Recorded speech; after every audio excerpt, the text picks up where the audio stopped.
Hey, welcome back to my channel. My name is Gianna Lawson. If you didn't already know that, you can call me G, you can call me Gianna. I don't really care. I've kind of started calling myself JG, but that's pretty new, so we can just leave that as it is. But welcome to my channel. I'm so happy you're here and that you clicked on this video to hear me answer some questions, like old YouTuber style, like it was when I was growing up watching videos, because I've always wanted to do one of these videos and I decided, why not just do it? I pretty much know what the questions are. I can come up with them myself and do the Q&A that I've always wanted to do and not wait for people to ask me those questions, but just simply provide the answers. So that's what we're gonna be doing in today's video. I hope you guys enjoy, and yeah, let's just get into it.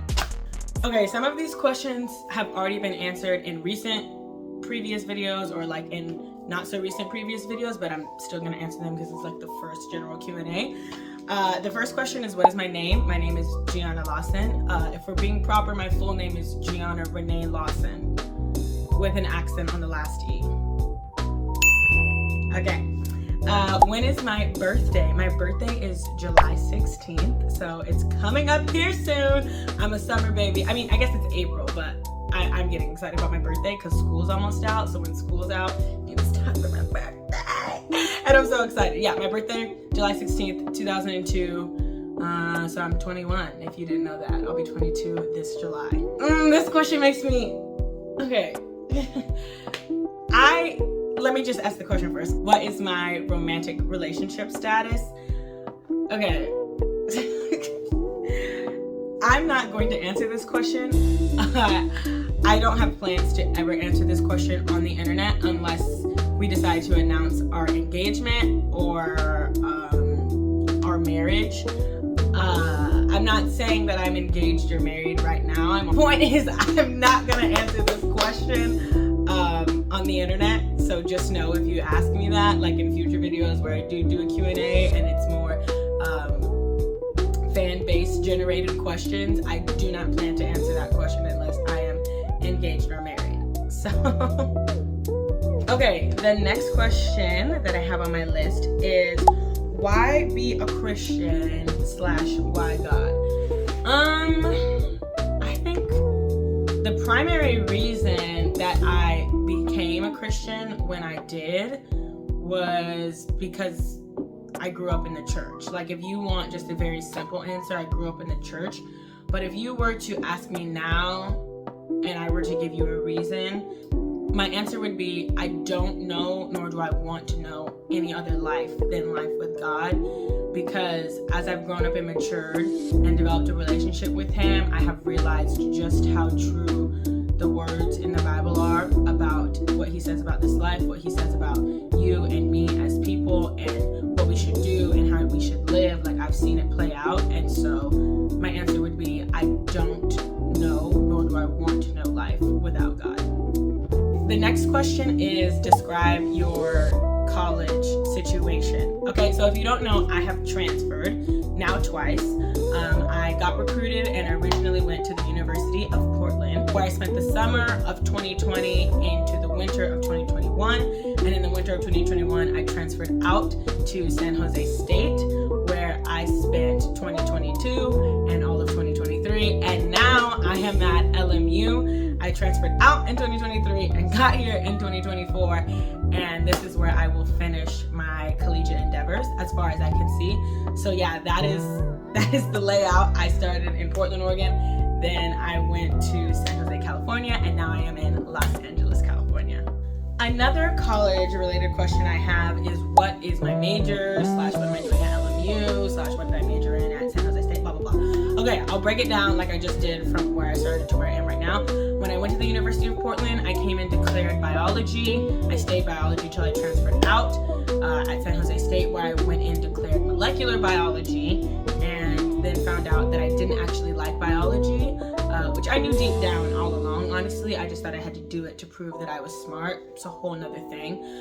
So when was it? Like, I think almost at the end of my sophomore year, I decided I was not going to be a molecular biology major anymore, and my plan was to do dance, but my coach got freaked, like, what if you get hurt? And then also Well, the primary reason was that was during class time, and then my coach was also like, what if you get hurt? I was like, I don't think I'm gonna get hurt. It's ballet, but anyways. And then, so yeah, I ended up picking communications after that, and that's what I got my Bachelor's of Arts in this past fall at San Jose State. Graduated magna cum laude. Anyways, and then now I'm at LMU, obviously graduated, got my bachelor's degree, and I'm getting my master's here. I'm getting my master's in business administration, and I'm loving it so far. So that is the timeline of what my major was, what I got my degree in, and what I'm doing now. Okay, the next question I have is, why did you pick volleyball, and do you have any recruiting tips for volleyball? Why did I pick volleyball? I don't think I picked volleyball as much as I think volleyball picked me, or God picked volleyball for me, because I didn't want to play when I was younger, and then it was kind of just a random, nothing is ever random, at least in my mind that I believe, a suggestion from one of my bandmates when I was in band in the 9th grade, and I just went and tried out, and this was my freshman year of high school, and after that, pretty much the rest was history. I found out what club was, started playing club, and just started growing exponentially, and then I just fell in love with the game, and that's pretty much why volleyball, because God had it set out for me, and then I fell in love with the game, so those two together equal volleyball.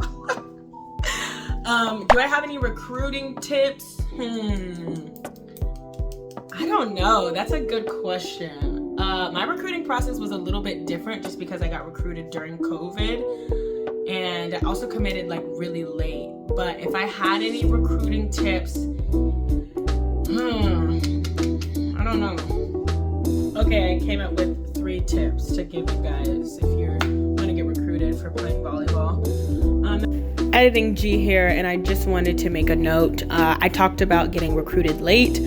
There is a general timeline that recruiting happens on and finishes on in terms of when you graduate high school and all that kinds of stuff, but just because there is a timeline does not mean that you have to follow it in order to play collegiate volleyball. I am literally a prime example of that. So I just wanted to take some time and say that what God has for you is for you. And if that is to play college volleyball, regardless of the outside circumstances, it will happen. Okay? Just wanted to emphasize that. The first one is work really hard. I think that, and this is just me speaking bluntly about my experience with the sport. Before I started getting into it my freshman year of high school, like 2016, before 2016, 17, 18, volleyball was a tall white girl sport. Like, I'm not trying to be racist, I'm just saying that that was the demographic. It looked like that's how it was designed, and I am smart enough and wise enough to know that I think that was the plan, but the game has really changed, and it's now becoming a more, maybe not short, but like not as tall and faster, and people who are more shoddy and jammy and tippy, just all those kinds of things. So I think if you work really hard, regardless of what position you're trying to play or where you're trying to go, that is going to get more of a coach's attention, because there's so many different things that can grab your attention as an athlete now. And so seeing someone that is really committed to working hard and mastering the craft, I think is going to catch a lot of coaches' attentions more than talent, because talent is honestly a dime a dozen at this point. If your priority is to not work hard, that talent is going to go to waste. So my second tip would be to keep an open mind. You don't really know what you are getting yourself into, and if I'm being honest, you don't really know what you're looking for. If you have never played college volleyball before, which of you are a senior, a freshman, a junior, a sophomore in high school, and you are going to play college volleyball for the first time, you don't know what you're looking for. And so you might think that the dream school that you've had in your mind is the best option, and you might get to go there and it might work out, and that might be amazing. Like, I pray that that's what happens for everyone, whether it's a dream school or whatever, but that's not always how it works out. And so don't get so caught up in the idea of a school or the idea of a program that you forget to actually hear and listen, because this is a business. These coaches, this is their livelihood, and so they're gonna try to sell you. And I think it's important to have people around you that will help you keep an open mind and stay focused and realize this is the next 4 years of your life. This is really setting up the foundation of your adulthood life, and it's not just about volleyball or what volleyball looks like on Instagram, because you don't really know till you get there. So keep an open mind, ask a lot of questions, really talk to the girls. Don't leave any detail out. It's a really big decision. My last tip is to be diligently open and transparent when communicating with coaches, because they're not looking for bunk, and if you're looking for bunk, I don't know shit. Don't go looking for bunk. But the point I'm trying to make is they are working. They are looking not only to help themselves make a living and sustain their lives, but they're also looking to try to build something. Most programs are. Some programs have other priorities and head coaches, and those head coaches you should stay away from. But you should be really open, honest, and transparent, because honestly, they're not trying to play games. You're not the only recruit that they're talking to in that position, likely. Just don't put all your eggs in one basket, and don't try to play a game with them. Like they've been doing this for a while, so just be open and honest with them about what you're looking for. If you like it, all of that stuff will contribute to how your relationship develops with them if you become one of their players. And also, if not, a lot of people in the coaching world are well connected, so just be honest. Like it's there's no reason to lie. There's literally no reason to lie.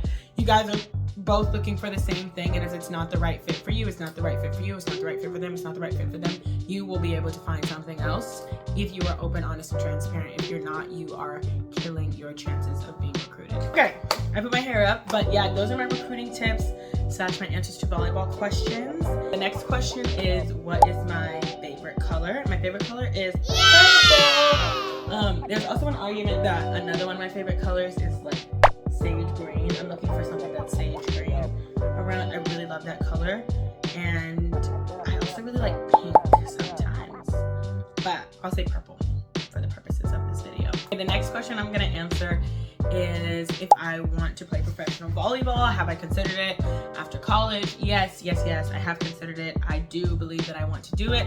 I won't graduate from my MBA program until 2025. However, I'll graduate in May of 2025, and I won't be done with school until December of 2025, so I can't go play pro right away. But yes, I do want to do it for a little bit. I don't know if I want to do it in the US or if I want to go abroad. We'll just see how things shape up. The next question I have is, what is my go-to coffee drink? First of all, I like coffee. If you don't like coffee, that's cool. But I like to make coffee, and I have this Ninja espresso machine at home that I like to use, and it uses Nespresso-like pods. And so I would say for the longest time, my go-to was an iced white mocha at home, but just without all the milk. But recently I've just been making like a vanilla coffee that's iced. It's not a latte because I don't fill it up with milk, because I hate that. I love the taste of coffee, but I've been using Alfred's world famous vanilla syrup. I've been really liking that. But I think I'm gonna get back on my brown sugar shaken espresso game, because so yeah, those are like my top 3 orders that I'll order anywhere. Or a dirty iced chai. I'm looking for good chai, because if I can find good chai, I'm literally gonna be drinking that for the next like 6 months, like minimum next 6 months, because I freaking I love dirty chais. Last couple of questions here. This next one is about YouTube. Do I see myself doing YouTube long term? Is this what I want to do? Be an influencer? La la la la. Okay. No, I don't really like. This seems controversial, but I don't want to be an influencer, because I made a video so like, why do I want to be an influencer? But the point I'm trying to make is I don't necessarily want to spend my life being at the center of influencer culture. I don't think that's what I'm called to do. I do think that I will be working in like media and public spaces for a long time, but this is just part of that. So no, I don't think I'll be doing it forever, but I've loved every minute of it, and I've also loved recently just getting to see myself live out my life back on camera and watch it back. That's been really cool. But yeah, no, that's not what I want to do forever. What do I want to do forever? I don't know. obey the voice of God. That's pretty much it. Like, last question I'm going to answer is, do you see yourself living in LA for a long time? And actually, yes, I do see myself living in LA for quite some time. I really like it out here, and I haven't gotten to explore the entire city because I've been so busy with volleyball and stuff, but I really, really, really like it out here, and I could see myself buying a house and settling down. Of course, all of that being a part of God's plan. And I think it is, honestly, so I could see myself settling down out here. It'd be pretty lit. Okay, that about wraps up my little Q&A, impromptu Q&A. Okay, did we like it? Anyways, yeah, thank you guys so much for watching. I'm so glad you're here and watching and being part of my channel in this phase of my life. I love you so, so, so much. God loves you more, and I will see you guys in my next video. Bye.